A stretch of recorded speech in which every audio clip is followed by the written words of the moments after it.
Good morning, good afternoon, and good evening to all of our participants and to our distinguished speakers today. It is a pleasure for me to welcome you to our third webinar focusing on financing options and mechanisms. My name is Giorgia Rambelli. I'm at the head of the IUC Coordination Unit, and it will be my pleasure to be your moderator today. Today we will touch upon the issue of innovative financing mechanisms, and we will look into different kinds of options that are available to local governments to finance not only their climate and energy action, but also all of their activities that are being carried out and all of the measures that they want to implement on different aspects of sustainable urban development. Even in case that there is no issue with borrowing capacity, and with access to general financing, overall, local governments across the world still feel a little bit uncomfortable in some occasions in trying to really access the option of these unconventional ways of financing their activities. And today, with the help of our expert, our finance expert, Eszter Mogyorósy, we will look into what options are available out there and how they can be tapped fully by the cities that don't need to rely purely on source of external funding, but can really also find ways to bring together different mechanisms and to leverage what they already have to carry out and implement their actions. We also will have with us a series of cities that will also share with us their experiences. We will have the pleasure to hear a presentation from Mr. Aryadi Suyuti, the mayor of Giorgia from Indonesia. We will also have the pleasure to have with us Klaus Ramel, the head of treasury of the city of Malmo. And then finally, we will learn about the experience of the city of Kochi on innovative financing, with Dr. Rajan Chedambat, the director that will be with us from the Center of Heritage, Environment and Development. So a lot of inspiration coming ahead of us. But to start with, before we go into the real topic, I just would like to remind you a little bit the framework in which this webinar is actually taking place. So I would ask my colleagues to please allow me to share my screen. Voila. So, as you probably know, these events are organized in the framework of the International Urban Cooperation Program. This program is funded by the European Union, and it aims to enable cities and regions to really link up and together find joint solutions to common problem. This is part of the strategy of the EU to really foster sustainable urban development and to use city diplomacy and city cooperation as a way to engage the public, the private sector, but also the community and the citizens, as well as the academia.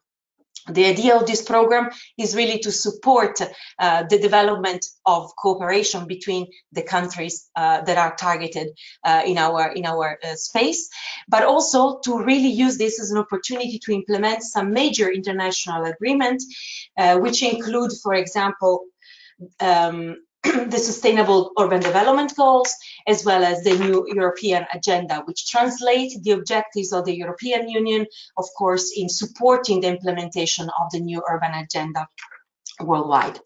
One more important aspect is that the International Urban Cooperation Program is looking into sustainable development at 360 degrees.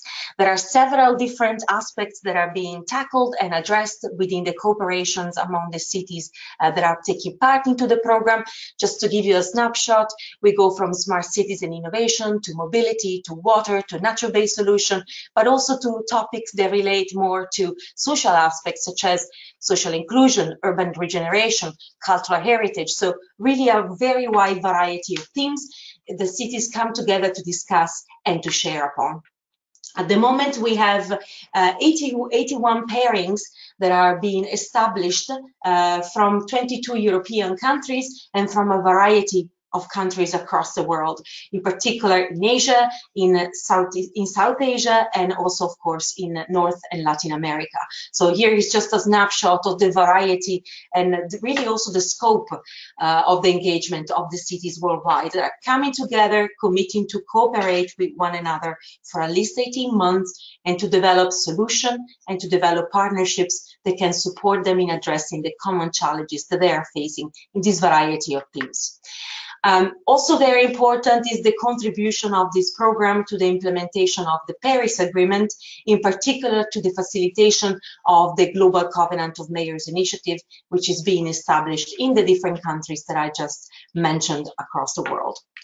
So it's an extremely large program with a very wide scope, with a lot of very excited and very knowledgeable cities that have been sharing their experiences. Just to conclude my very brief introduction, I warmly recommend you, and I will do so, of course, also at the end of our webinar today, to get in touch with us. You can see our email address over there, but also to visit our website to find out more about all the other webinars that we carried out on different topics, as well as, of course, the previous sessions on financing, but also to look into presentations, case studies, and different experiences that part of these 82 pairings and bringing to the stage for us throughout this cooperation. Lots of knowledge, lots of inspiration, and of course, we also look forward to hearing from you if you have any feedback or if you would like to share with us some of your insight and experiences. So that said, I would not take any more time, and I would actually like to go straight into the core of the business of today, which is looking into this innovative financial mechanism. So I would like to introduce to you my colleague, as I mentioned already before, Eszter Mogyorósy. Hey, Eszter, welcome. Thank you very much for being with us today. I understand that you will share with us a short introduction of the new publication, which is a little bit the basis also of our webinar today. We have a little problem, technical problem, but her presentation is ready, so we can start with that one. Okay, great. Then we start immediately with the knowledge that Eszter can share with us, and we look forward to talking to her. Thank you, Giulia. Please share the presentation with us. Thank you. First of all, let me welcome you at today's webinar. I'm Eszter Mogyorósy, finance expert at the IUC Coordination Unit. With my presentation, I would like to give you a quick overview on innovative financing mechanism, following and introducing the new IUC publication that you can also find on the website. Being this the third webinar and the third publication, it relates strongly with the other parts of this series. It is hard to separate some tools as they fall under several categories, and here I focus only on those mechanisms that were not yet discussed in our previous webinars.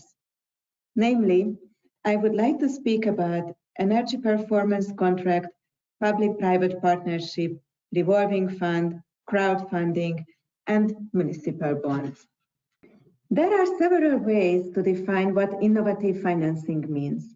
Here I quote two that are the closest to my understanding, but there is a broad literature with different approaches. In what everyone agrees is that besides the traditional ways, the role of new financial instruments and the engagement of the private sector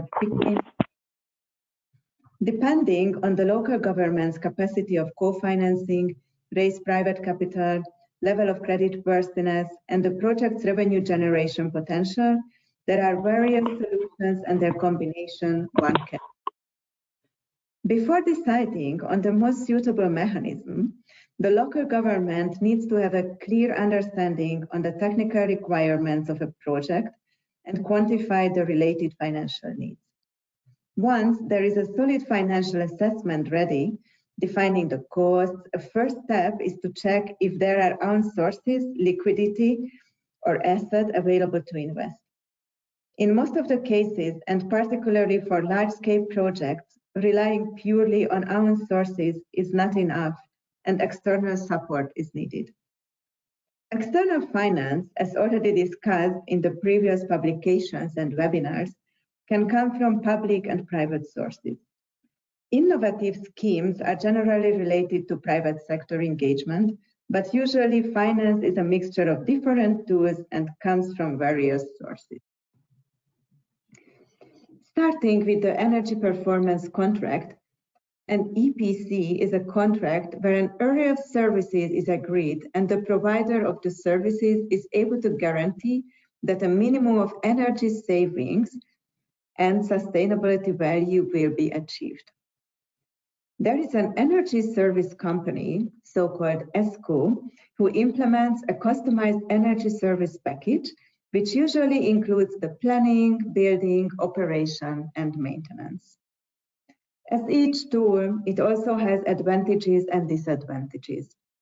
Starting with advantages, certainly an important advantage is that this model can be suitable for local governments that can't finance upfront costs. EPC contracts can guarantee that a certain percentage of savings will be achieved with the risk taken by the ESCO. If the guaranteed performance is not achieved, the ESCO would pay back the local government. Costs for maintenance are saved during the contractual period, and there is the guarantee that the ESCO will keep the system at its best performance. This model can also bring expertise and give clarity on the viability of the project, and so building the market capacity. Another opportunity here is that smaller municipalities could connect with neighboring municipalities with similar needs to engage a single ESCO that aggregates these similar projects to lower transaction costs and facilitates financing. Regarding disadvantages, provided that the contractual length is long enough to reach payback for the ESCO, sometimes 7 years, the local government is committed for this period of time to the ESCO. Another disadvantage is that the model might not be applied in locations where an enabling environment is lacking, such as in case of several emerging countries. Municipalities might need to provide bank or state guarantees in these cases. Public-private partnership is a well-known mechanism. PPPs are typically long-term cooperative agreements between one or more public entities and a private organization where there is an allocation of risks between the partners. The aim of this relationship is to use public policies and regulations to leverage private sector financing, who will receive payments from the public entity for providing a defined service. PPPs enables local governments to access financing and technical expertise and to benefit from operational efficiency by shifting performance and technology risks to the private sector. As for disadvantages, the model has relatively high transaction costs. Also, trust plays an important role, and if one of the parties feels that they are losing some of the control, they may work on adopting more rules and regulations throughout the process instead of working together. Different actors also work with different timelines and have different interests. Non-profits, they have more a long-term interest, for-profit organizations a short-term. Additionally, government agencies' timeline is heavily influenced by the elections. Finally, another disadvantage we can mention is that PPP is more for large-scale projects, and small and medium cities might find difficulties in accessing these arrangements. The revolving fund is a fund set up for specified purposes with the concept that repayments to the fund may be used again for these purposes. The biggest advantage is that once implemented, the revolving fund model can be self-sustaining. The repayments can be utilized to finance additional projects. The revolving fund also builds market capacity, and there is no fiscal year limitation. Revolving funds might provide a solution for locations when there is an underdeveloped public or municipal credit market, when there is a credible and capable fund manager and the ability to enter into multi-year contracts. Therefore, the role of the fund manager is really crucial in case of using revolving fund.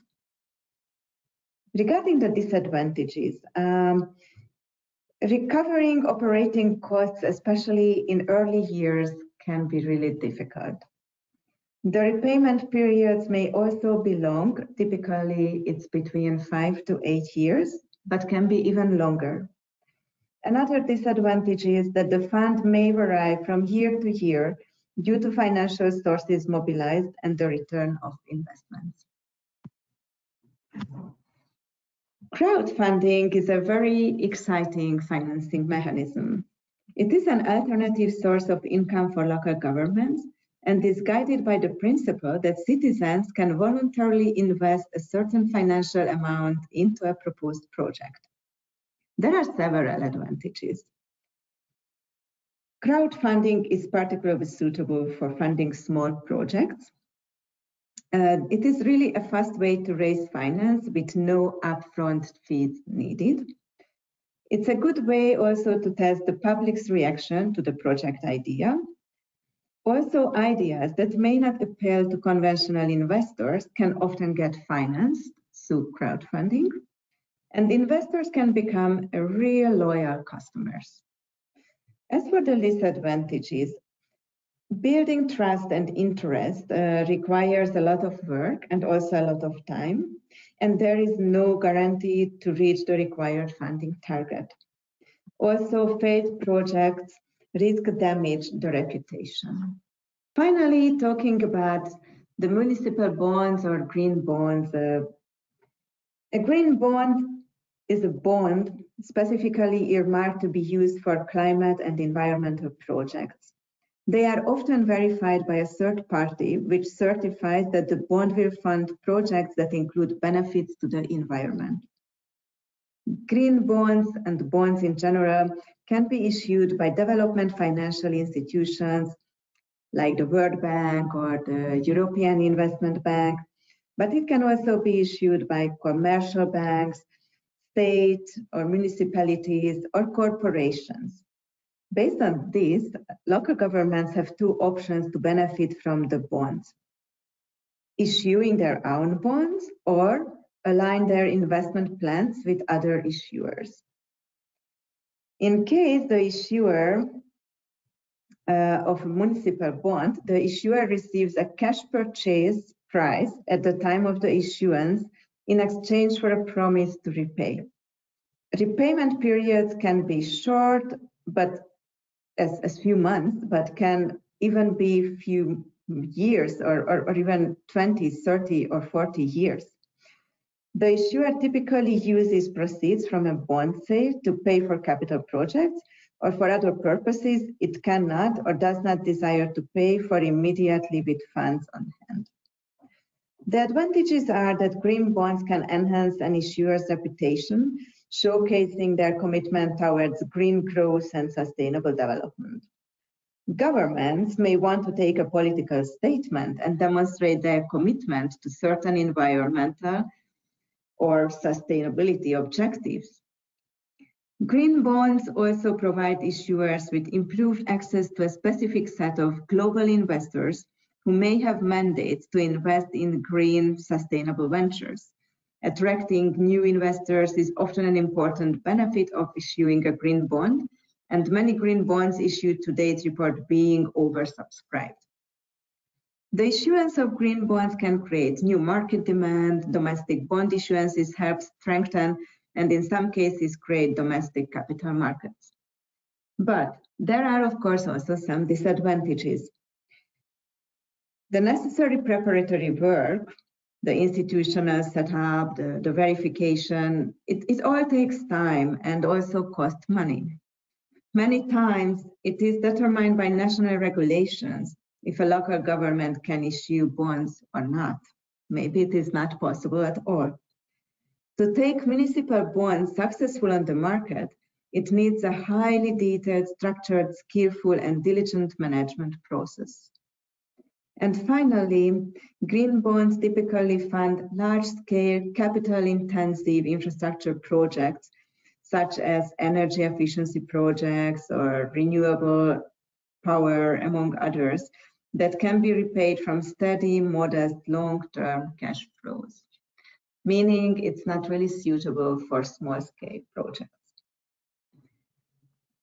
Ending my presentation, I would like to share with you some closing remarks I see related to this topic. Innovative financing mechanisms are important market catalyzers and require collaboration between the public and private sectors. Such partnerships lower the financial risks of the project and create a strong common focus on timely delivery and bringing results. Although there is a growing investor interest in deploying capital towards sustainable development, a huge untapped potential exists. National governments and international financial institutions could play an important role in capacity building and mobilize private capital. De-risking instruments are important to leverage capital, but there is also a need to take certain risks, understanding the urgency of development needs and transformative changes. Local and regional governments, on the other hand, shall also be more open to explore innovative options, exchange experience and lessons learned with other subnational actors. With this, I would like to thank your attention and looking forward to answer your questions at the end of the webinar. Thank you very much to Eszter. I know that we said that we will do some questions at the end of the webinar, and certainly we will leave enough time for questions, but I wanted to check if any of our participants has any immediate reaction or question. In order to share your feedback and any doubts that you may have or to discuss with Eszter, please make sure that you type in the chat or in the question function your comments and your questions. There is an opportunity to do so on the right side of your screen. You will find a question box and a chat box, and you can write to the organizers directly to the speakers, and we will read out loud your question. At the moment, I only see that there was a little bit of a technical issue a few minutes ago, but I think everyone can hear, so that has been sorted out. Eszter, can you connect now? Is your microphone working now? Yes, my micro is working. Yes. Hi, Eszter. Sorry. No worries. We had your great presentation recorded, so absolutely no issue. While we wait for questions coming from the floor, and again, I invite you to use the question box that you will see on the right side of your screen and to type away, and Julia and my colleagues here will help in reading them out loud. Maybe just a quick question from my side. We talked a lot about different kinds of innovative mechanisms. First of all, thank you also for the wide overview. Maybe what I would like to reflect upon quickly with you is, why are these mechanisms and these options not as exploited? Would you know what the main issues are for local governments, in your opinion? Yeah, that's indeed a very good question, because what we see that most of the local governments, they still use either grants, either loans, and very rarely they use any other innovative financing mechanism. You also have to see, of course, the difference between the global north and the global south, because there are certainly more innovative financing tools used in the global north and the global south. And why is this difference? It's not only because countries from global south would not be interested in that, although we also see that they seem to be scared many times of trying innovative and new unknown tools for them. Sometimes there is also no knowledge on that, but in many cases, unfortunately, it's because of the lack of the creditworthiness and also the scale of the projects, because this innovative financing mechanism, you usually engage the private sector, right? So, and private sector, they don't risk, they don't like risk. They want to invest in something which is then guaranteed, which is profitable, and it's more secured, of course, in the global north countries than in global south. So maybe that's why it's not that much explored. But yeah, as said, as we see, based on statistics, the cities we work with, the projects we work with, like 70%, they still use grant and loans. So there is a lot to explore with financing, innovative financing mechanisms. Thank you. Thank you very much for getting us started. And now I invite you once more to please pin down your questions and type them away so that we have the opportunity to discuss. And also a question to all of you attending, of course. What are your challenges that you are facing? Is your city, your local government trying out some of these mechanisms? And if not, what are the main barriers that you still see that you have to face in order to access them? So thank you, Eszter, for now. And now it is my great pleasure to share and introduce the first presentation and the first best practice that we will be discussing today. We have Mr. Pututi on the line on behalf of the mayor, of the honorable mayor of Giorgia, Mr. Ariadi Suyuti. Thank you very much to the city and to the mayor for being with us today and for sharing their experience. While my colleague Julia now prepares the recording, I understand that we have an already registered presentation. It will be, well, we will learn a little bit more about what Giorgia does, of course, and how it is using innovative financing to trigger sustainable city development, and in particular, to look into alleviating poverty and to reduce poverty in their own local government. Good afternoon, ladies and gentlemen. First of all, I would like to thank the International Urban Cooperation and UCLG aspect for providing me such a valuable opportunity to share Yogyakarta city experience in ensuring sustainable development. Secondly, I would like to greet you all panelists in today's seminar. It is a pleasure to be with you, even though we are not in the same room today. Today's presentation is to address what Yogyakarta is achieving for the next few years to come in terms of growth and equality. Yogyakarta believes that growth and equality are equally important to achieve. This core principle is the basis for the city mayor to set a vision for Yogyakarta city as a livable city and a competitive center of services towards community empowerment. Our strategies that we shall view in the following slides are set to pursue the SDGs. They are no poverty, gender equality, decent work and economic growth, industry, innovation and infrastructure, reduce inequalities, and sustainable cities and communities. I would like to continue my thought by providing this forum with some key statistics of Yogyakarta city economy.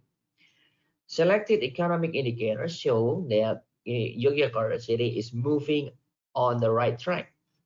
The city is managing the inflation rate low, which is to maintain purchasing power high.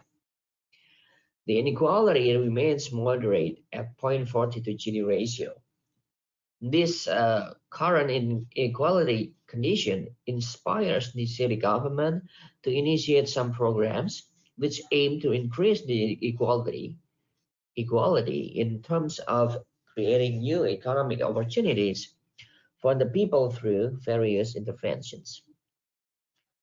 The current statistics so far confirms that per capita gross income is also moving upwards, which indicates that economy is consistently growing and therefore providing new economic opportunities. Distinguished ladies and gentlemen, let me introduce you to what we call GANDENG GENDONG. GANDENG GENDONG literally means to take your hand and put you onto our shoulders. If we put it into more contextual understanding, this is our strategy to work together in reducing poverty. The GANDENG GENDONG is implemented by bringing 5 types of different organizations together to be involved into various collaborative works. The city government plays as policymaker, which provide the largest portion of budget and program development, monitoring and evaluation. The villages or kampung is the locus where various activities are implemented. The villages may propose new programs and also provide feedbacks about program implementation. Universities provides expertise in terms of human resources development, both in the villages and city government, and also they provide research and development programs. Corporations will play as customers of products produced by GANDENG GENDONG, while at the same time provide feedbacks for product development or product refinement. Furthermore, private companies are providing CSR funds or the corporate social responsibility funds, which will be used to improve the human resources and product development or other related programs. Lastly, the communities will assist the government to program dissemination and to some extent provide program assistance as well. Ladies and gentlemen, I am presenting to you a real example of GANDENG implementation, which is the CSR forum. So Yogyakarta City Government has established a CSR forum, which is designed as a communication and program synchronization forum.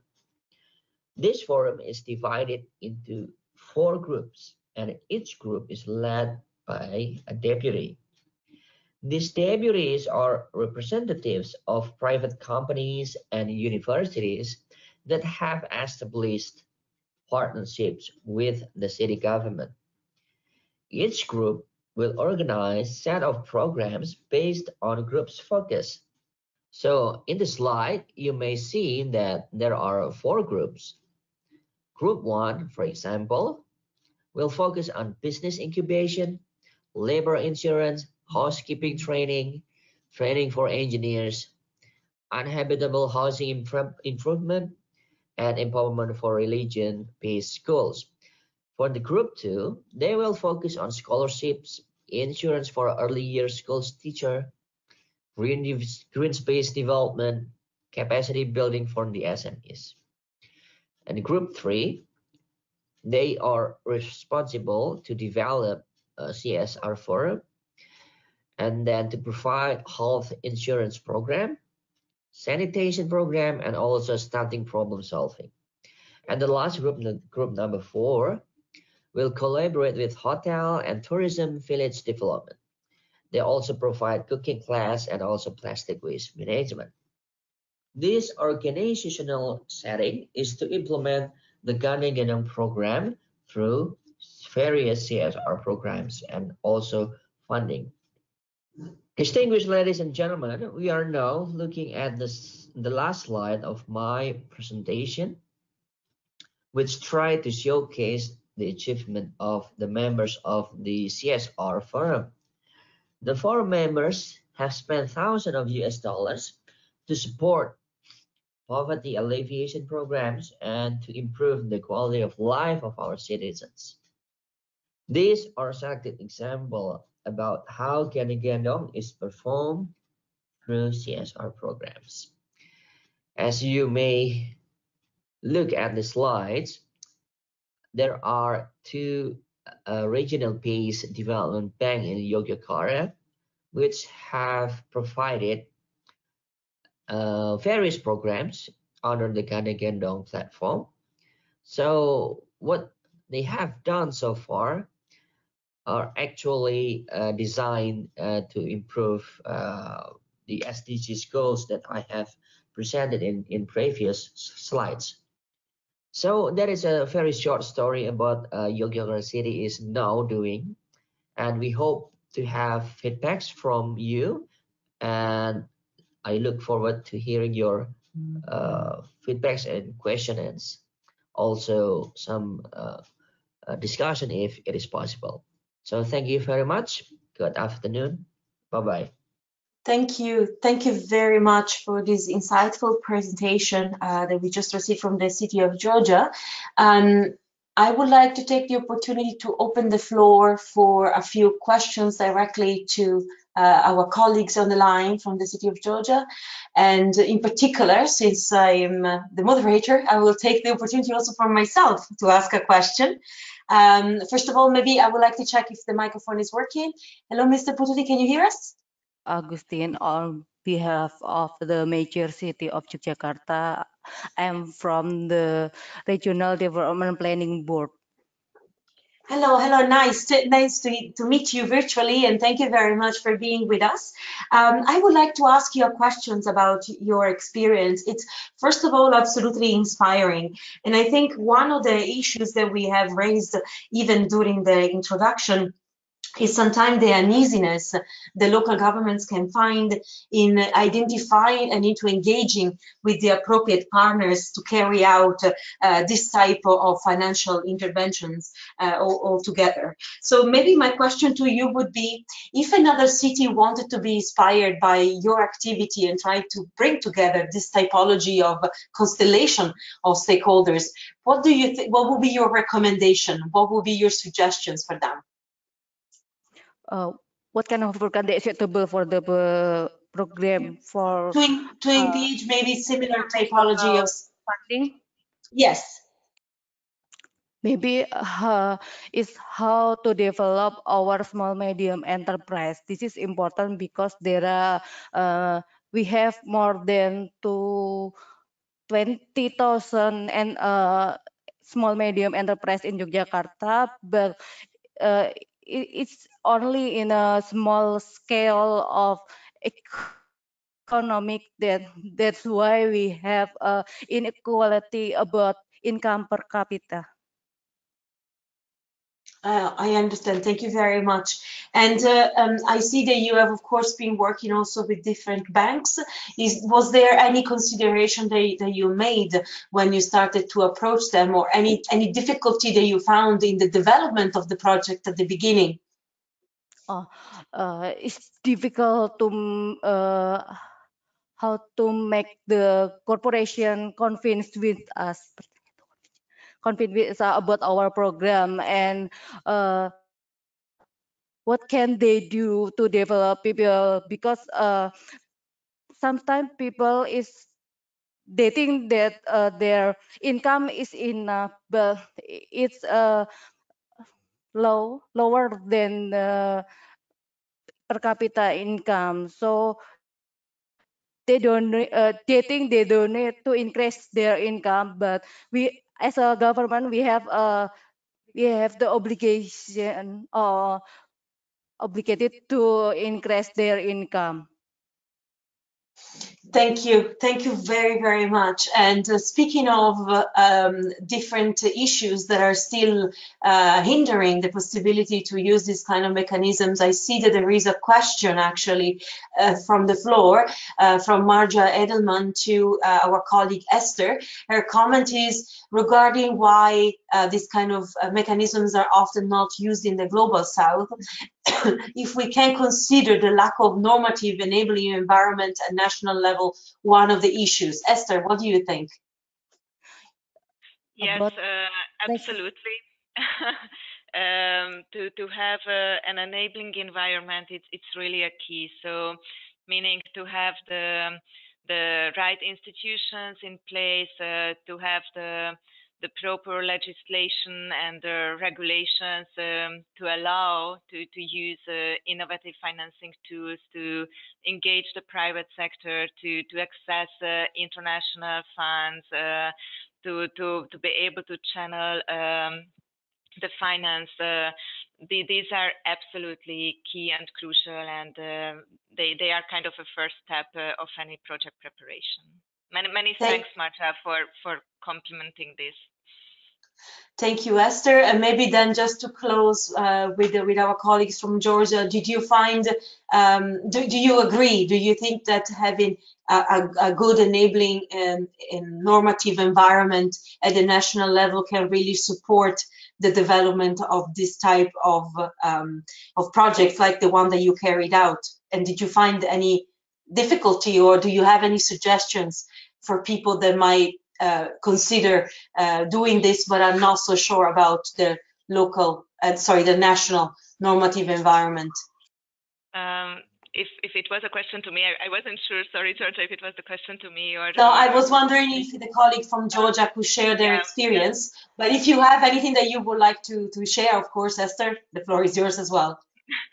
Yeah, maybe just one sentence that, and that's what we see, that the good cooperation with the national government is very, very important, especially because in many cases there is a guarantee needed from the national government to be able to access financing. So we always encourage the local governments to build up very strong and good connection with the national governments. And of course, also we try to encourage the national governments to think about the local level and pursuing for vertical integration and multi-level governance. So also when they do their NDCs, to think about also at the local level and the subnational level to plan together. So actually it shall come from both direction, bottom up and also top down. That's what I would add to this from my side. Thank you. Thank you very much. I understand that the colleagues from Georgia will not be able to stay on the line for much longer. So I would leave you the floor if you want to share any recommendation or any insight from your experience. I'm happy to give you the chance to do a final remark. And in case that you will be already gone, when new questions come in, of course, we will collect them and make sure that we send them back to you in Indonesia, of course.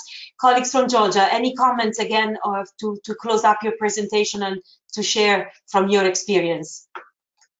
We are very welcome of international funding because it helps us with Yogyakarta state government have real income per capita. There are not really had if we compare with international income, but it's relatively high if we compare with Indonesian income, and we want the international funding help us to develop our small medium enterprise, so we can increase our per capita income.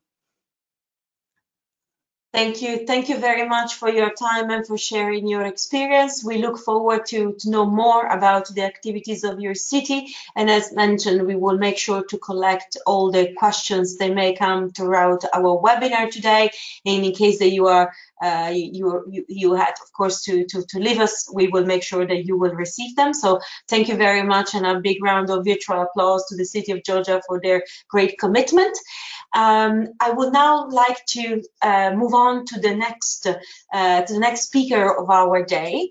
It is my great pleasure to introduce to you Mr. Klaus Ramel, the head of treasury of the city of Malmo. Malmo in Sweden, of course, has been a bit of a front runner throughout Europe, even, I would say, about innovative financings being carried out. And in particular, they have this great experience about establishing green bonds, but also much, much more. So I would like to leave the floor to hear more about the experience of the city of Malmo right now to Klaus. Hello, Klaus, can you hear me?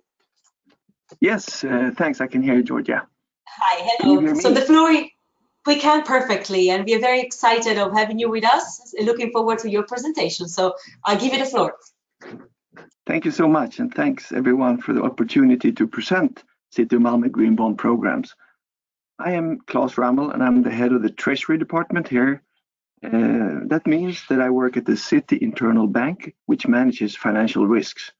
My main responsibility is to make sure the city has the necessary funds for the investments in infrastructures, in buildings, in water, sewages, and more.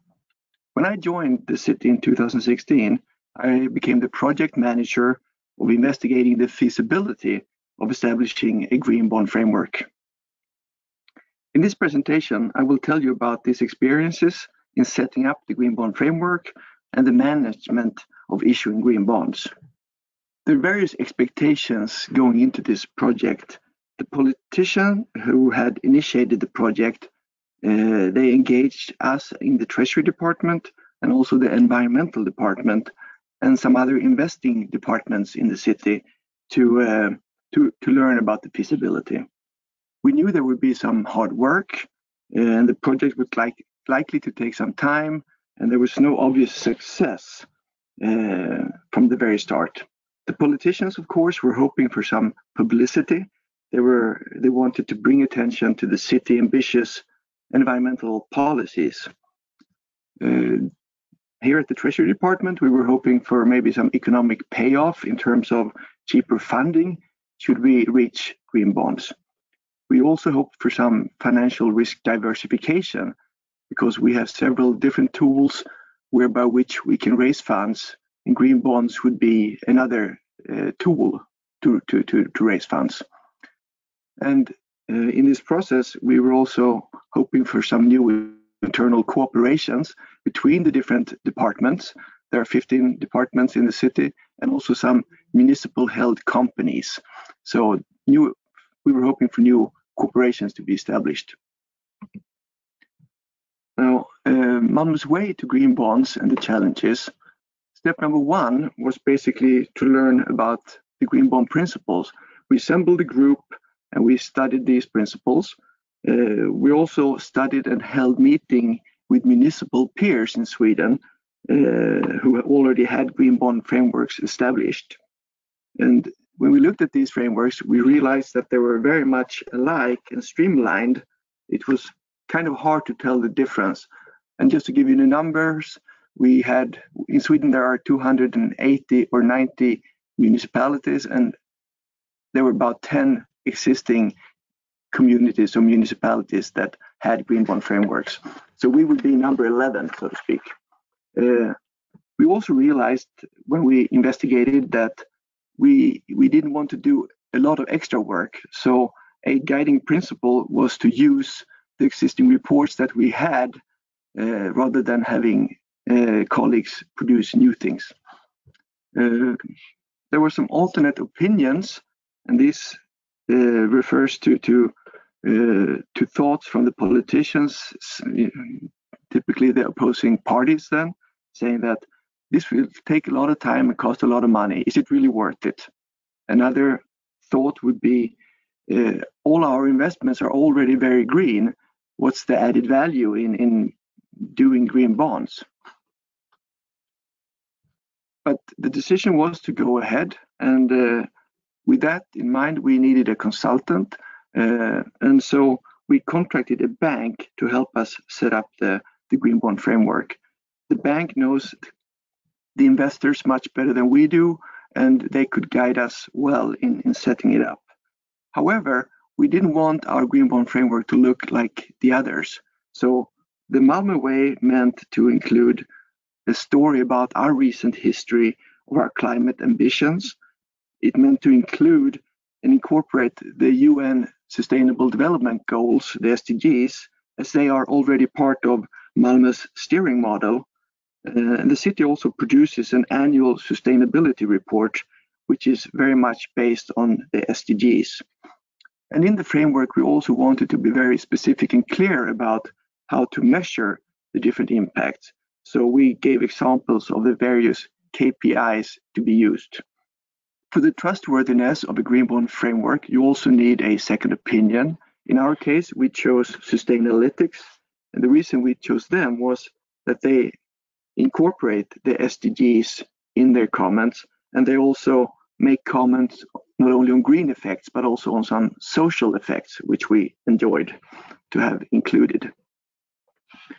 A quick comment on the economic feasibility would be to say there's a lot of upfront work that's going to take time and money, of course, but when we did issue our first green bond 2 years ago, we were very happy to receive a big discount from what we normally pay issuing normal bonds. Now, this discount of some 6 basis points meant basically almost 1 million kronor of savings every year for the duration of the bond, which was 5 years. So already from the first issuance, we knew this was a attractive economic feature to have. Now, you cannot always count on getting nice discounts when you issue green bonds. That's of course supply and demand, and the market decides. And today, I'd say the discount or the greenium that they sometimes speak of would be more like 1 or 2 basis points, but still favorable. The question of additionality, you might ask yourself if green bonds deepens the climate effect of our investments. We say basically in the Malmo case, we don't change things radically initially, but rather we hope for long-term effects from our improved internal processes, and also that the green bond framework in itself will help push city policies further. So we think additionality in our case will come in the long term. I also like to say that we now have a very good picture of the effects of the investments that we do for the overall municipality. We didn't have this in the past, so that's an advantage. Also, practically in managing investments and loans, that's a challenge for us, because these days we need to tell all the investors how we're going to use the money, and we need to report back on how did those investments perform, what climate impact did they have. So this requires new systems, and we are working to establish that. To give you a flavor of our framework, I've listed here the various categories that are included and some subcategories. These 8 main categories are taken from the green bond principles. There are in total 10 such categories. We think we have a very broad framework when we include 8 of those: clean transportation, climate adaptation, energy efficiency, and so on. So I will come to show you some examples later on. So I move on to the next slide here. How do we go about to select the appropriate investments, because not all investments meet the requirements. So basically we have the Treasury and the Environmental Department meet up with the various investing units. We talk to them about what investments do you have coming? Are they likely to meet the criteria in the framework? Have you done investments in the past? We ask them how did they perform. So then we gather all this information and bring that to the environmental committee, which consists of some 10 experts that know the framework very well, and they decide on the greenness of these investments, if they qualify or not. And there's also then a veto by the environmental department. They can say no or yes, and they can decide regardless of what others think. So also to comment on the SDGs that are in our framework, as you can see from the slide here in the bottom picture, the highlighted goals, number 3, 6, 7, 9, and so on, these are the ones, these are the goals that we think we specifically meet with our framework. So to give you an example, number 11, sustainable cities and societies. Here we of course make available public transportations, bike roads, pedestrian walkways, and more. And the way we do it in Malmö is also to build a city which grows rapidly, about 1% or 2% a year, to save arable land in the surroundings. So we also try to locate housing units and offices close to each other and in vicinities to commuting hubs. And we try to promote green areas, and when we need to expand the city, we do that on hard land rather than into green areas. Now, this slide is from our annual report that we do, and I apologize because it's in Swedish. If you look at the circle, it's to highlight the distribution amongst the categories, and those 70% here refers to buildings. So that's the majority of our investments that go into building schools, building rental apartments, and to houses for elderly and so on. That's the majority of our investments.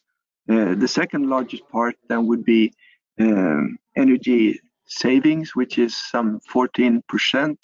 That could, for instance, be in the industrial processing of wastewater, or it could be the way we install warm water meters into the rental apartments. So individual behavior stimulates a more efficient use of the warm water and thus saving energy. And I will go back here. I also want to tell you here about the portfolio of loans that we have today in the city. We have some 13 billion Swedish krona, which is roughly 1.2 billion euros. Out of that, 9 billion Swedish krona could be green bonds, and today 4.3 billion of those, or roughly 50%, are green bonds. Now there is a communication between the amount of green bonds that we can have outstanding, because that of course depends on the amount of investments that are decided to be green. And right now we have some 6 billion worth of assets that are selected green by the environmental committee. So that means we still have some room to issue green bonds. And then there's an annual process whereby we revisit the investing units and ask them if they have more investments coming our way. So one further aspect of the green bond is actually it's a legal thing. When we issue green bonds as a city, it's still only a legal commitment in terms of paying coupons and in redeeming the bond at the maturity. There are no legal obligations in the greenness. The greenness is solely based on the best effort basis. So the investors cannot come to us and say, your bond isn't green enough, please give us the money back. No, it's only the coupon payments and repayments that's legal in that sense. Wanted to give you an idea of one investment that we have funded through the green bonds. We call this the greenhouse, and this is from our subsidiary that builds and manages rental apartments. And this greenhouse is a bit unique because it's certified by the certification. It's Swedish Miljöbyggnad, and it's at the highest level, labeled gold. And this is a flagship building from 2017. It's a passive house, so it reduces the loss of heating and thereby improving the energy consumption. There are some cultivations you can see on the balconies for the individual flats. There's also common areas where they cultivate. There are green roofs, there are solar panels, and there are sharing opportunities of bicycles and electric cars and charging and so on. So it's a rather unique form of housing. And out of curiosity, I'd like to mention also that the tenants here are actually interviewed before they are allowed to move in, because they need to have some interest in these directions. Another investment is the Malmo Live Concerthall. And this is the red building to the left in this slide. This also won a prize for its architecture, and it's certified by LEED as a platinum investment, and that's at the highest level. Here, this concert hall, when it was produced, all the waste during the production was actually recycled. It's heated by geothermal energy, so it's heating in the winter and cooling in the summer. green roofs and solar panels and indoor climate and more. So this is also a building that we're very proud of. Now, the key takeaways for City of Malmö issuing green bonds is, I would say here, the politicians, they're satisfied they were getting some attention. Malmö is now put on the map as a green city in a more clearer way.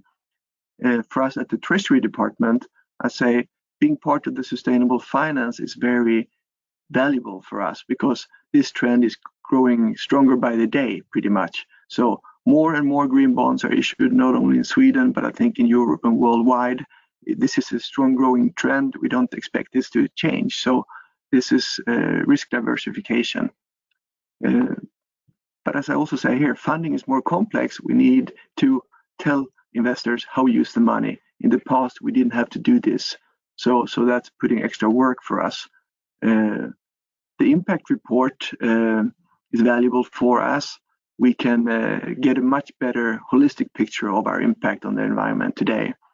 And when we issue green bonds, we can actually have a dialogue with investors. In the past, this was a very anonymous group. They didn't let themselves known. So for us, we didn't know who gave us the money. Now they want to be seen with us. When we make a press release, they say, please put us in the press release. So this is working in our favor in terms of a stronger commitment from our investors going forward. Should times go bad for us, we hope that investors are more likely to stay with us and lending us money. Also, I think I want to mention that we are investigating the opportunity to create a social bond framework as well. And our experiences with the green bonds are helpful in this sense. So that's something that's up and coming for us. We hope to maybe later this year also establish a social bond framework. And if you want to read more about the way we are set up, I put the link at the bottom here. You can see and read about our green bond reports, framework, second opinions, etc. And lastly, a picture when we were listing our first green bond on the London Stock Exchange. So thank you all for the patience and listening. I hope I didn't take too much of the time here. I was shooting for 15 minutes, so I know I did a little bit too long, but thanks for your patience and thanks for listening. Thank you very much for sharing your experience, and there are indeed quite a few questions coming in. But before we go through them and open the floor again, I would actually like to give the opportunity to our final presenter of the day to share his experience. So I would like to call to the floor Dr. Rajan Chadambat, the Director for the Center for Heritage, Environment and Development of the City of Kochi. Good afternoon, Dr. Rajan. Hello. I understand that we will learn a little bit more about innovative financing mechanisms for the city of Kochi, in particular in developing more sustainable infrastructure. So we are very excited to have you with us today, and we look forward to hearing from you. So the floor is yours. Yeah. Thank you, Eszter, kind of giving me an opportunity to kind of speak on this occasion. Interestingly, we have the IUC International Urban Cooperation team here in Kochi today, exploring the areas of kind of cooperation and identifying projects and kind of finding out like and even exploring like further way to finance all these projects that we are together, the city of Kochi and IUC together, kind of identifying. So it's a right time, and I'm really happy to be here. Well, Kochi, as you all know, like it's a very kind of a small city in terms of Indian Asian standard. It's almost like 100 square kilometer in kind of 100 square kilometers, and then we have almost like 0.7 million population. Yes, and coming to kind of financing kind of finance or innovative kind of financing. I'll begin with like the general Indian scenario where the urban growth is mostly concentrated in like the large cities with more than 1 million kind of a population, and the more than 1 million population has kind of increased from 35 in 2000, 35 cities in 2001 to 53 cities in 2011. That means like almost 43% of the Indian population live in this kind of big 1 million plus city. So this is going to be kind of increased in 2030. It is estimated that 87% of the people would be kind of not the percentage, but the cities would be like 87 kind of cities with more than 1 million population. Kind of it is as far as like GDP is concerned, like it is estimated that nearly 31% of India's current population lives in urban areas, contributing to 63% of India's GDP. With increasing migration, urban areas are expected to house 40% of India's population and contribute to 75% of India's GDP by 2030. Some mistake over there. It's 2030. Well, there is a big gap, like in India's kind of urban scenario is concerned. Like there is almost like a 1.45 lakh crore. That is around like roughly around 18,000 million euros. Kind of in terms of there is a deficit. Like we need that much of kind of investment in terms of infrastructure services and delivery in the Indian context. And as far as the Indian urban infrastructure is concerned, like it's mainly the government of India who's like playing a responsible role of like devolving a lot of funds to the state government. And as you all know, we have kind of three-tier government: the state government, the national government, the government of India. Then we have state governments, almost 28 states, and then we have local governments, that's urban local bodies or ULCs, like local governments. So, and these three players, together with the private sectors, like is all these four players are like actively involved in like the nation building, the urban India building. But like what we really find the issue is like this gap of almost 18,000 million euros in terms of kind of in terms of infrastructure service, infrastructure and service delivery. So we terribly kind of lack this kind of a funding. So we need to kind of we cannot go with the conventional, go ahead with the conventional system. We go to really identify, we go to really mobilize resources to kind of bridge this gap between this big gap. Yeah. So like basically the normal municipal source, like like a city like Kochi, like we basically depend on government sources, both central and state government. Then we have a lot of private sources, a lot of private funding coming, and then we have our own sources, the municipal corporations on taxes and fines and penalties and all sort of things. These are the sectors as of now we work with. Actually, like for infrastructure financing for local urban governments, the main sources are from the government, so they are like tax revenue sources. Then we have plan assistance, like plan assistance is something like the state government will be devolving kind of 40% of the actual expenditure of a city, kind of from the tax, from the money collected from the city, it will be giving back almost like 40% of what they collect. And then we also have like shared revenues. Shared revenues are like in the union government through the Central Finance Commission recommendation. There's a formula-based transfer to states, and through states to the urban local bodies. States also through the State Finance Commission do a formula-based transfer to ULBs. That is the shared revenue. Then we have non-tax revenues like fines and the imposition of penalties and that sort of things. And then we also take loans to kind of fund the infrastructural projects and sort of things. Then we do get grant in aid, and then like we have got scheme-based grants, and then centrally and externally aided programs. Like recently we had a DFID funding for poverty alleviation project in Kochi. And the newest in this whole thing is the as our friends from Malaysia mentioned, like corporate social responsibility fund.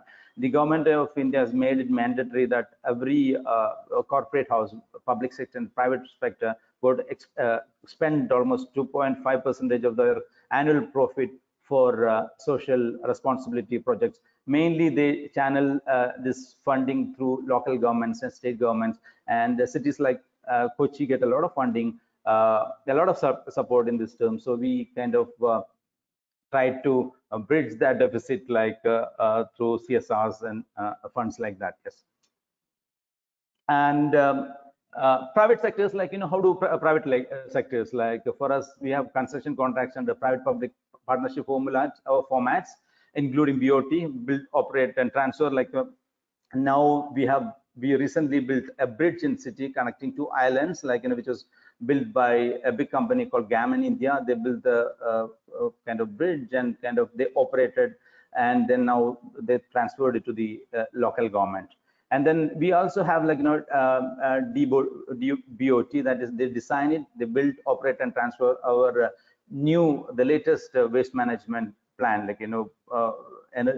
kind of gas with new gasification technology that we have kind of given it to a company called GJ Eco Power. They would be kind of designing the whole thing. They'll be building it. They would be operating it, and after 20 years, they would be transferring the whole technology, the facility, everything to the city. And then we have design, build, and finance, operate as well. They finance the whole thing and then they operate as well. And together with, we have, as I said, we have corporate social responsibility funds, mostly from private sector, but then we even have public sectors. We have big companies like Cochin Refinery, which is a national, one of the Navaratna company. Navaratna is kind of diamond, companies, the most profit-making companies in India, 9 of them, and one of it is in Kochi, and even they give us a lot of kind of corporate social responsibility fund to kind of accomplish our urban agenda, our urban goals. And own source, normally, we go by taxes, you all know, then we have user charges, then we have a lot of rent from lease of buildings. We have a lot of buildings, and then we have rent from the buildings. We do have borrowings. We through banks, lead banks, we borrow quite a lot of fund to meet the needs of the city. Then much discussed municipal bonds, and we though we are in the process, we have to kind of issue bonds, but we are in the process. We need to take such innovative or new concepts. We go to take the state government's permission. So we have taken the government permission for municipal bonds. We'll be issuing municipal bonds. It's almost on the lines of the green bonds, which Malmo talked right now. And then we have the emerging trend of transfer of development right, and then land monetization. Land monetization is basically value capture financing. It's basically a way to use land as an asset and monetize it. We have in India, in the context of India, local governments have a lot of lands on their own. So they kind of lease it out, whatever. They use it to monetize, the mortgage or whatever. They use it to kind of monetize this land, and that's how we kind of this new emerging CSR. Then we have transferred we call TDR, and then we have value capture financing. So these are the methods we are exploring and experimenting. And then actually we have convergence of centrally sponsored and externally aided schemes. So for instance, we had a couple of years back, we had a project called Jawaharlal Nehru National Urban Renewal Mission, and they give quite a lot of funding for some particular project, and it's still going on. Some of the fund is still with us. And then we have a new fund project called Smart Cities, and both through this we get funding for one particular project. So we don't need always to use this fund for this particular project. So we use the extra funding for other kind of projects. We identify some other project related to this and fund it. So that's how we use this convergence of what we call capex. And then we kind of use crowdsourcing and crowdsourcing. For instance, we have this Subhash Chandra Bose Park is one of the biggest parks in the city, one of the most frequented public space, and it is the kind of the companies model of in tune with the CSR. Many companies came together. Normally we spend almost a crore. A crore is around 10 million Indian rupees or so for a year, more than that, 1.5, like 15 million Indian rupees to manage this park. Normally, like we don't charge any entry fees for using this park. It's free for all. But like, the city incurs a lot of expenditure for the maintenance, proper maintenance of this park.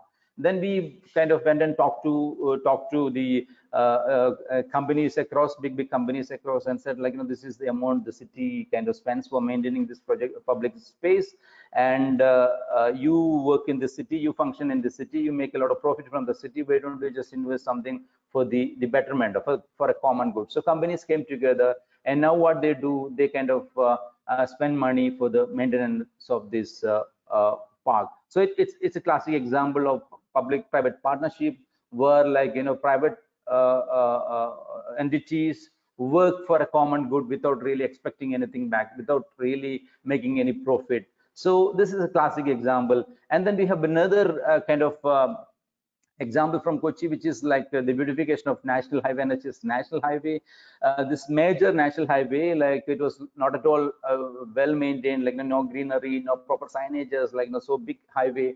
So we decided to kind of modernize with the designs, with greening all around, with proper pathway, with drainages, kind of a thing. So such a big money was not with the city. So we went to the stakeholders, like especially business houses on both sides of the road, and then we went to the big households around, like I said, told them, like, see, we got to maintain this place really good, really well, in order to kind of save lives, make it very safe, beautiful, a good public space. So, like, through our persuasion, through our advocacy, we got them come together, and then we never involved directly, in the sense, though we own this property, what we did, like, we made them to form a society, a cooperative society, and the mayor would be the member of that society, the councillors of the region would be the member of this society,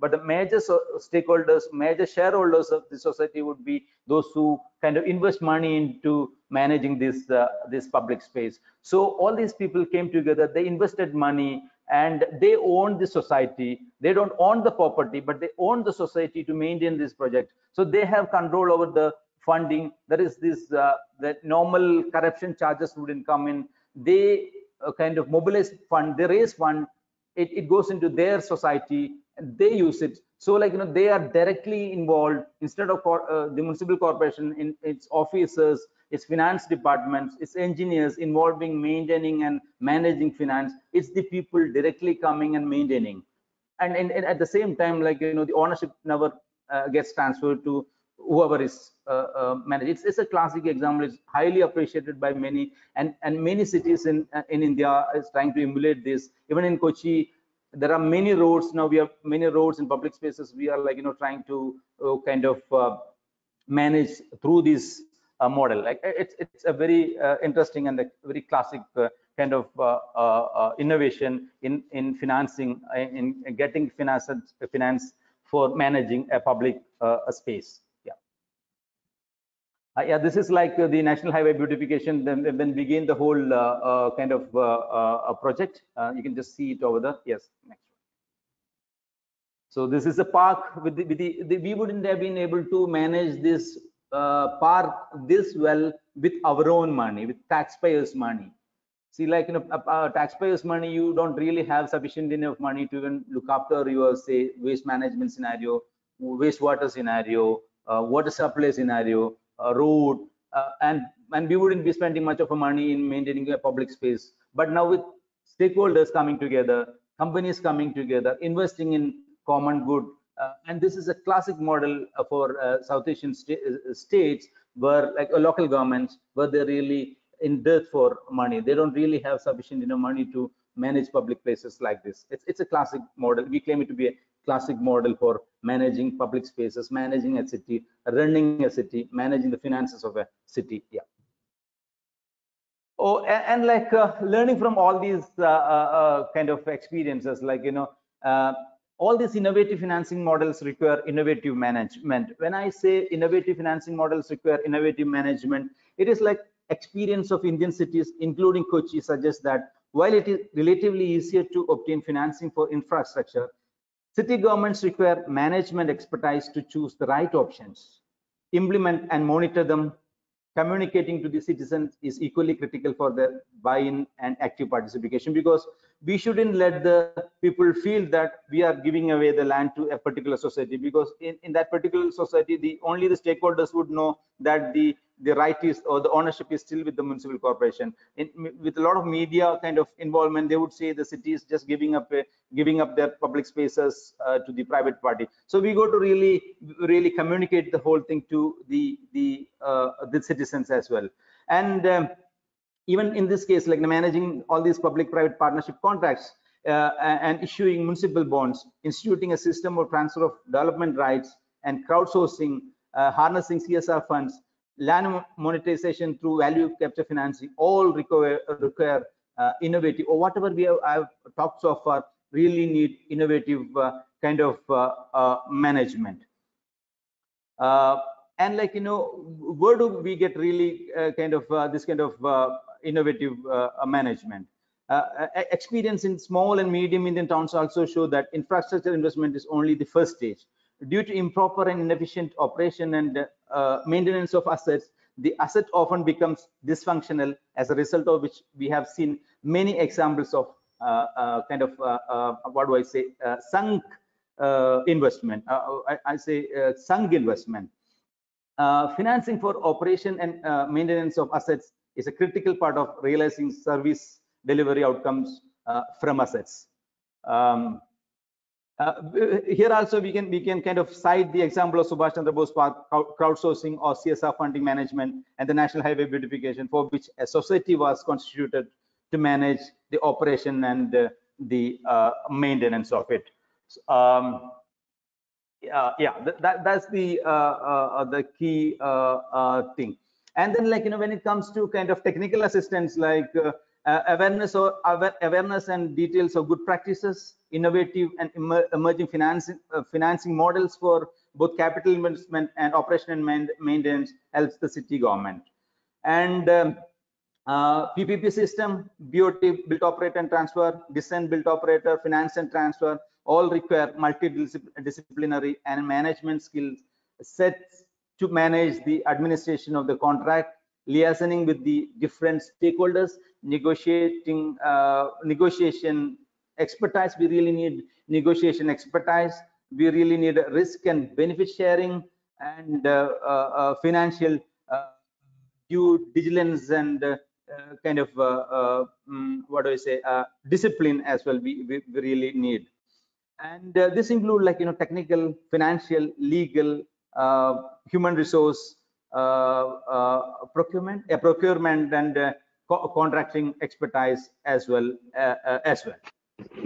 And then, like, coming to municipal bonds, like, it requires streamlining of revenue and overall fiscal discipline and management to be credit worthy.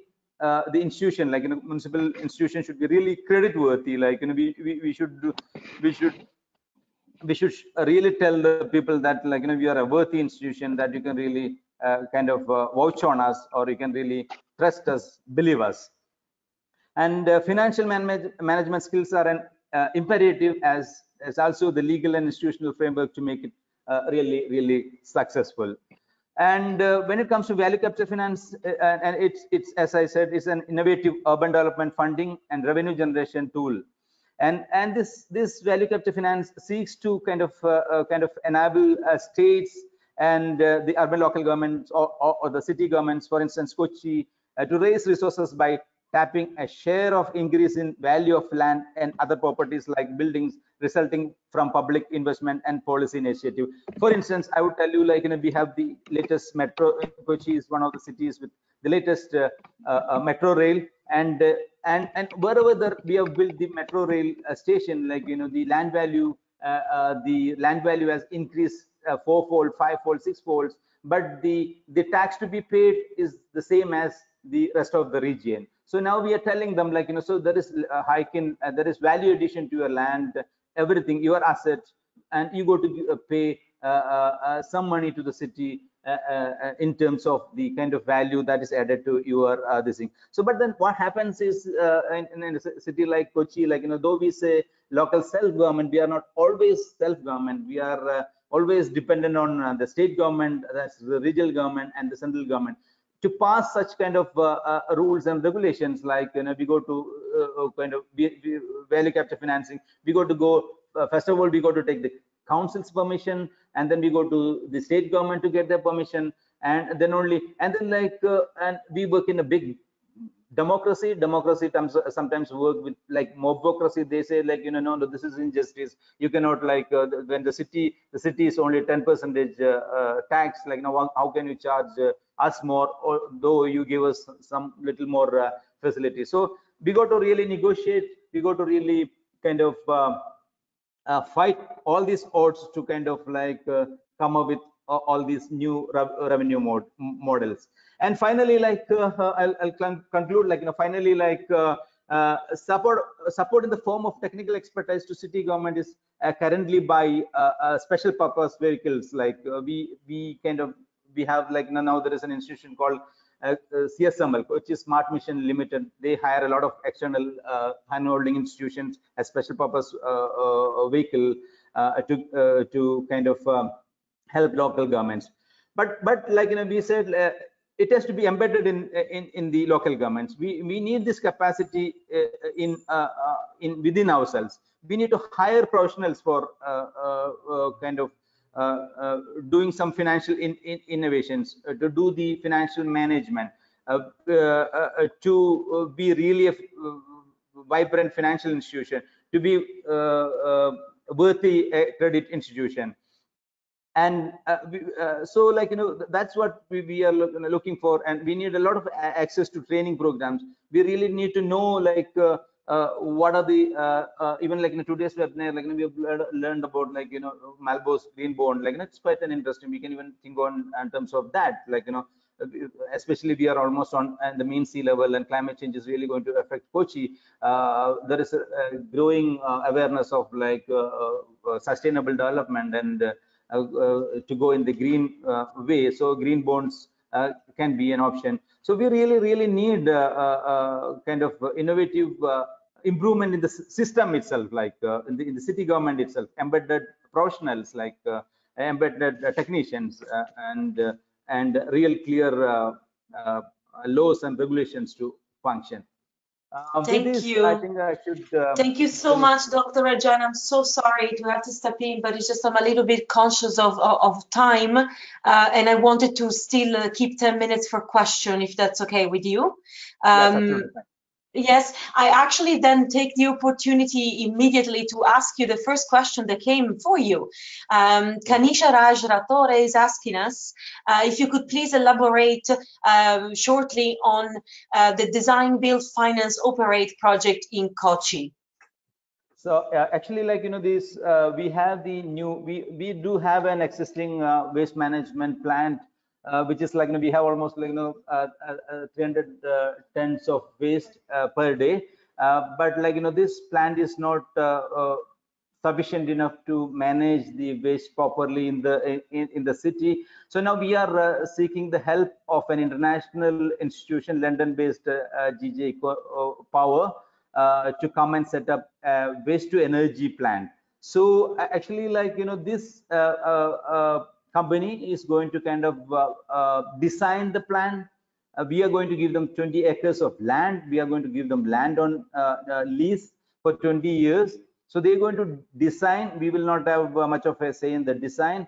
We will not have much of a say in the finance. They'll be financing it. They'll be running it. They'll be doing everything for the city. We don't have to be really bothered about anything other than giving them this 250 to 300 tons of waste every. That means, like, as of now, we are spending a lot of money on waste management, and that, like, this company would be taking care of the whole thing. They will be finding the finances, everything for the city. Yeah. Thank you. And there is one more question also for you from Dr. Satya Jiyaya. He's asking how much value you plan to have generated through value capture financing. Value capture financing is like we have not yet kind of implemented value financing, like in last year's in 2019-20 financial year, through our annual budget we have declared that we are going for value capture financing, and then we have prepared the whole DPR, detailed project report, and we, as I said, like we have sent it to the state government for the approval, and we expect to get the approval before this financial year, that's before the 31st of March. And once we have it, like we will be going for value capture finance as well. So these are like the newest ideas that we are already put in process, and I'm sure like in a couple of months time, or at least a year's time, we will be yielding results from such innovative financing ideas. But then, as I said, like we have limitations. We don't really have embedded people, real knowledge of finance. We don't really have technical expertise. We don't really have a proper system to kind of incorporate all in the existing conventional system. Yeah. And that's definitely, of course, something that needs to be addressed as a gap. And I am imagining that Malmo went through a similar process of understanding how to do their setup of their own green bond. And in regards to this, we have actually a question for close from Ashish Verma. He's asking, who is investing normally in the green bonds? Can any city issue them, and what are the basic conditions in case a city wants to attract investment for such green bonds? Close. Yes, thanks for that question. The typical investor would be the Swedish pension capital or the insurance capital. So typically a domestic investor would be looking to do these investments. I think regardless of we issued green bonds or bonds that were not green, they would be the typical investor actually. But now we attract more investors, and the most important thing I think is that we now can see who is the investor, and they want to be part of the transactions. They want to be visible, and they want to have a dialogue with us. And the other question, if I recall now, was if it's easy to set up a green bond framework. I think in Sweden, most cities could do it. It's not a tremendous amount of work, and I think the payoff is there. And sorry, I may have missed the question more, Giorgia, there. And the other one was the conditions for attracting investment, so the key aspects that you think a city should consider. Oh, yes. I think the most important thing is that it depends on from what perspective you're looking. From us at the Treasury, this is risk diversification. It's very important. For the politicians and for the city as a whole, we are put into a different context now that we also can do sustainable finance. That's helpful for us. Thank you. Thank you very much. And I have also questions also for you from our expert, Eszter Mogyorósy. She's asking if you are using or are willing or are planning to use green bonds also for adaptation measures. Yes, we do. Climate adaptation is one part of our categories, and an important one, as we are located, the city is located right by the water side. So we are very exposed to water rising and other issues with the land. So we do work a lot with water measures. Now, I'm not an expert at all on these technical things, but I'd say a fair part of our investments go towards climate adaptation measures in various ways. Thank you very much. And I think this is also a point that it's important to make, this idea that all the different departments and the different sectors within the municipality might not be expert on everything, but together you are. So definitely also what Dr. Rajan was saying earlier, or the importance of bringing together the different expertise. I think this is, for me at least, one of the main takeouts of this entire webinar. Maybe for one question for Dr. Rajan, also from our colleague Eszter Mogyorósy. She's mentioning, you mentioned several tools like land value capture, crowdfunding, PPPs. What do you think what did you feel like the most successful one, and what was the most challenging to carry out in your experience, Dr. Rajan? Yeah, actually, I would the whole thing about the new waste management plan. Like, there is absolutely no investment from our side, in the sense, like, we just go to give them the land, we just go to give them the waste. They would generate electricity and they sell it, and they would rent the kind of plan, the financing, design, kind of investment, everything is by them. But it's like, they've been after us for the last 2 years to kind of give them all the required permission, including the national. There is something called National Green Tribunal. Even we go to satisfy them. So it's all these innovative methods take little time to implement. But the transfer of development right is something which is really working well in Kochi, because for us, there is this major road called Eszter Road, so the Southern Ayappan Road, and the prime road, and from both sides we got more than 3 meters of, for the widening road, we got 3 meters of land without paying any money to the owners, because we gave them additional FAR, that like we gave them, like, a little more freedom to build vertically. When if we normally the allowed height is, if it is just 10 meters, when they give us a land, say, like, giveaway land, we would give them 10 meters towards up, so that, like, it's compensated. And likewise, like, it really works, because we go to really work just with the city and the people. So when there are systems like this, and CSR is really working, corporate social responsibility fund is really working, and the National Highway Beautification, the crowd sourcing is really working. And when, like, it is just between the people and the city, it works really fast. But then when you need to get, like, permission from various agencies, including the regional government, all this great, like our municipal bond, like, though it looks really impressive, but it really takes time to happen. So I would rather suggest that, like, the engagement, like, innovative methods, like financial methods, where the city and the local people work together, private institutions work together, would really help a very system bound South Asian cities. Thank you so much. And speaking about the role of different institutions, there is one question from Han Flobergs, who's asking to Klaus Rammel, our panelist from Malmo, what was the role of Sustainalytics as a second opinion provider? I didn't get you. Sorry. He's asking, yes. What was the role of Sustainalytics as a second opinion provider? Yes, the second opinion provider is to verify that the City of Malmö followed the Green Bond principles in setting up the Green Bond framework. That's one thing. Another thing is Sustainalytics. They took a close look at our environmental policies and workflows and how do we do things.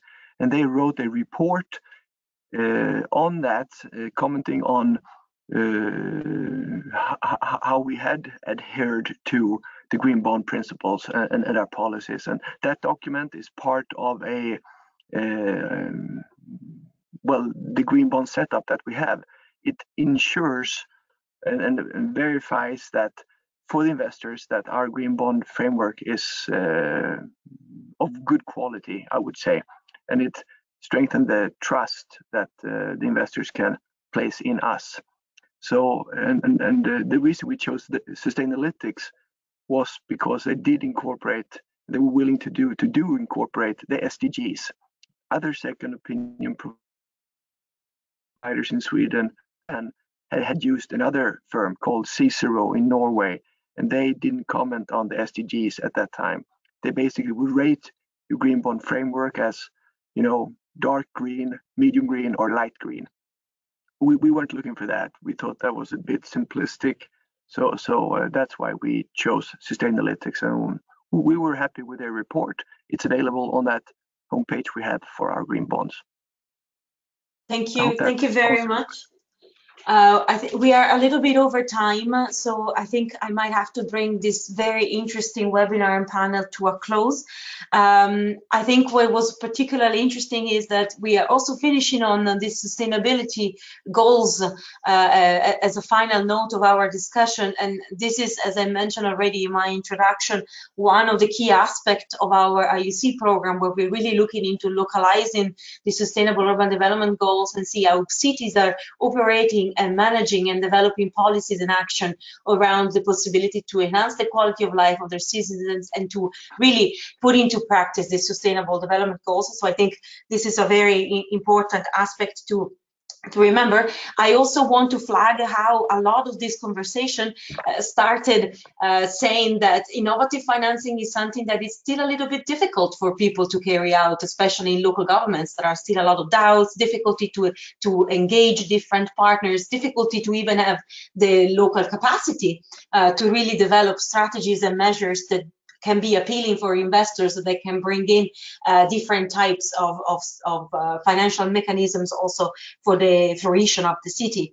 So, but then looking into the discussion, it seems like a lot, it's really happening. We heard incredible examples on a variety of topics, from infrastructural investment to measure the deal with the climate adaptation and climate mitigation, and to measures that really have as a focus poverty alleviation. So a variety of sectors that are benefiting from the innovativeness and the ideas and really the ambition also of cities all around the world that are testing out these different methods and sharing with us today their experiences. So I want to thank very much all of our panelists, and I want to thank very much also the participants for staying with us a little over 15 minutes in comparison to what we had planned.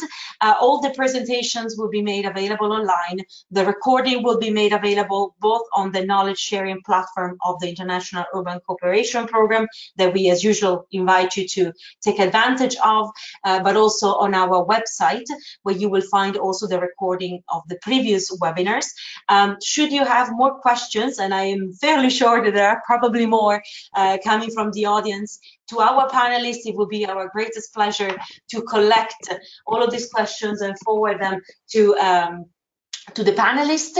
And I want maybe to just give Eszter, as our financial expert, the opportunity to give one final word of remark. Eszter. Thank you, Giorgia.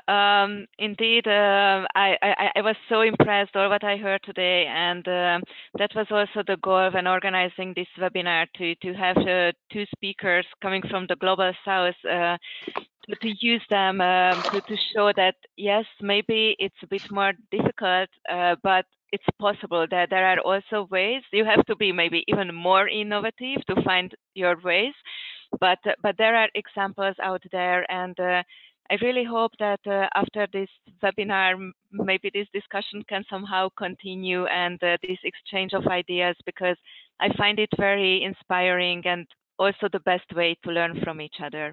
Thank you so much.